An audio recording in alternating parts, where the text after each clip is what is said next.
लोकसभा चुनाव की उल्टी गिनती शुरू होते ही अब प्रदेश की अलग अलग संसदीय सीट पर अलग अलग नेताओं के नाम चर्चा में हैं। वहीं इस दौरान कांग्रेस में मंत्री पुत्र नीतीश सिलावट का नाम भी उज्जैन से उभरा है। आइए दिखाते हैं इस रिपोर्ट में क्या कहना है उनका इस बारे में।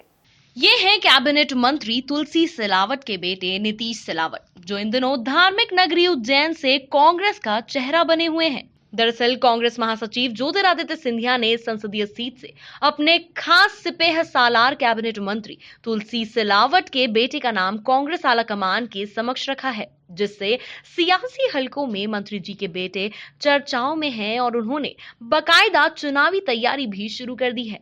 मीडिया से बातचीत में कांग्रेस के युवा नेता नीतीश सिलावट ने वंशवाद को लेकर भी बेबाकी से कहा कि यदि योग्यता है तो परिवारवाद नहीं हो सकता है। इसी के साथ उन्होंने उज्जैन के लिए अपना विजन भी कुछ यूं साझा किया।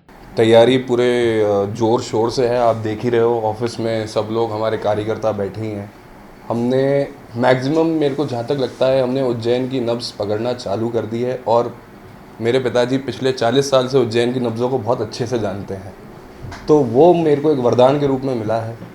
तो काम तो हमने बहुत पहले से शुरू कर दिया था। आज अगर आप उज्जैन में देखा जाए तो जहाँ तक मेरे को लगता है 16.5 लाख अनुमानित मतदाता हैं। इससे ज़्यादा भी हो सकते हैं, इससे कम भी हो सकते हैं। जहाँ तक जो मेरे को आंकड़े अभी तक मेरे सामने आए हैं, 16,50,000 मतदाताओं को लुभाना बहुत कठिन कार्य है। अगर मेरे को मिलता है तो मैं इसमें पूर्णतः अपनी सारी कोशिशें लगा दूंगा कि हम ये चुनाव जीतें। 2066 पोलिंग बूथ हैं। अब पोलिंग बूथ 2066 हैं, 8 की विधानसभा मिला के। तो सबसे पहला हमारा जो चुनाव होगा वो पोलिंग बूथ पे होता है। तो हमारा सबसे मेन लक्ष्य यही रहेगा कि हम हर एक पोलिंग बूथ जीत के आएँ। आपको अगर 16.5 लाख मतदाताओं को आपके पास में, आप तो उनको सारी योजनाएं आपको बताना पड़ेगी। सबसे गंभीर मुद्दा आज के टाइम पे अगर उज्जैन में जो मेरे को लगता है वो बेरोजगारी का है। सबसे गंभीर मुद्दा इंदौर में, क्या आप देख लो, पूरे हिंदुस्तान में सबसे गंभीर मुद्दा बेरोजगारी का है।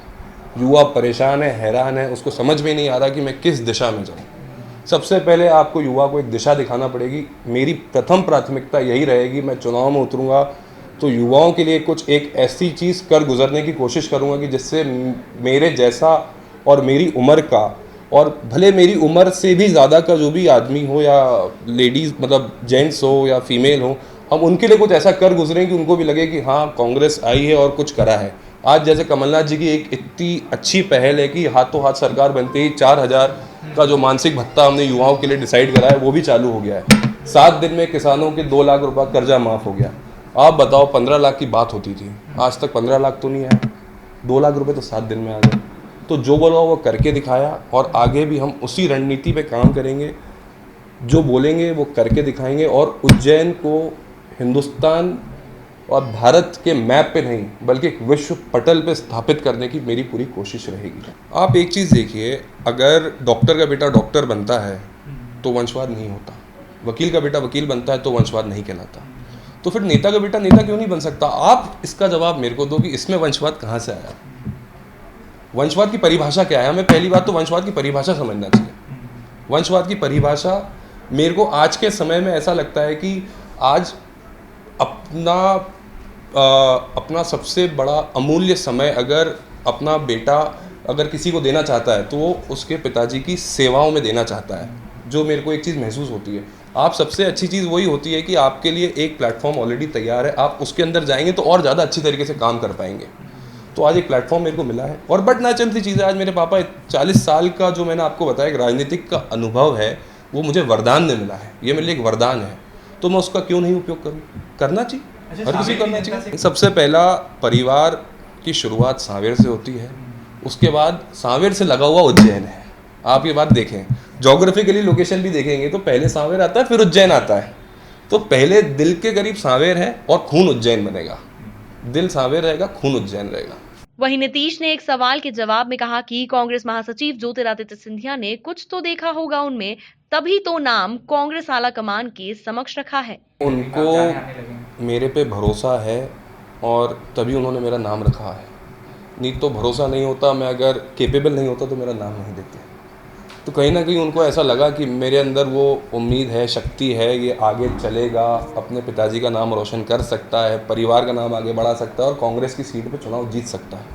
तभी नाम रखा, नहीं तो रखते नहीं। टिकट के प्रति आश्वस्त मैं हूँ कि नहीं हूँ, ये निर्णय हाई कमान को लेना है। मेरे लीडर राहुल गांधी जी को लेना है, कमलनाथ जी को लेना है और ज्योतिरादित्य सिंधिया जी को लेना है। अगर मेरे में क्षमता होगी तो जरूर मेरे को टिकट मिलेगा, अगर क्षमता नहीं होगी तो नहीं मिलेगा। मेरे को टिकट इस आधार पे नहीं मिलना चाहिए कि मैं एक स्वास्थ्य मंत्री का बेटा हूँ या एक विधायक का बेटा हूँ। मेरे को टिकट उस आधार पे मिलना चाहिए कि नीतीश सिलावट की एक खुद की स्टैंडिंग है और वो एक शिक्षित युवक है जिसको टिकट दे के कांग्रेस पार्टी चुनाव जीत सकती है। सबसे बड़ी चीज़ एक चीज़, हम सिंधिया परिवार को बिलोंग करते हैं। मेरे आदर्श माधवराव सिंधिया जी हैं, ज्योतिरादित्य सिंधिया जी हैं और फिर मेरे पिताजी हैं। तो जब मेरे पिताजी के लिए माधवराव सिंधिया जी आए थे तो आज तो बड़े महाराज को भी खुशी हो रही होगी ऊपर से ये देख के कि आज उनका ही परिवार का एक सदस्य लोकसभा लड़ने जा रहा है जहाँ पे उनका बेटा प्रचार उनके बेटे के लिए करेगा। तो इससे बड़ी चीज़ और कुछ नहीं हो सकती। ज़रूर महाराज मदद करेंगे मेरी, और क्यों नहीं करेंगे, एक परिवार के सदस्य हैं हम सब। सबसे पहली बात ये पार्टी का और हाईकमान का निर्णय है कि वो क्या डिसाइड करते हैं। मेरे को जो आदेश मिलेगा मैं तो उसके लिए काम करने के लिए तैयार हूँ, काम कर भी रहा हूँ।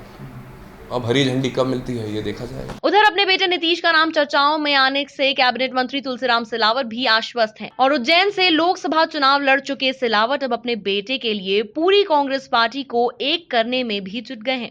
सबसे बड़ा मैसेज मेरे को नहीं देना है, मैसेज इनको जनता देगी। इनको मैसेज जनता ने विधानसभा में दिया, अब लोकसभा में भी देगी। 15 लाख आए नहीं, 2 लाख रुपए आए, इससे बड़ा मैसेज कुछ नहीं हो सकता। आप खुद समझ रहे हैं आज के टाइम पे किसान परेशान है, बेरोजगारी, युवा परेशान है, तो आपको मैसेज देने की ज़रूरत ही नहीं है। मैसेज तो ये जनता खुद इनको देने के मूड में है। मैं तो वो मैसेज देने का जनता का माध्यम बन के आऊँगा कि वो जनता का माध्यम मेरे थ्रू वो मैसेज चिंतामणि मालवीय जो भी लड़ा उनको मैसेज मेरे थ्रू मिलेगा। देखना लाजमी होगा कि किस तरह से कांग्रेस पार्टी इस युवा चेहरे पर भरोसा जताती है और लोकसभा चुनाव मैदान में उन्हें उतारती है। Bureau report, MP news, Indore.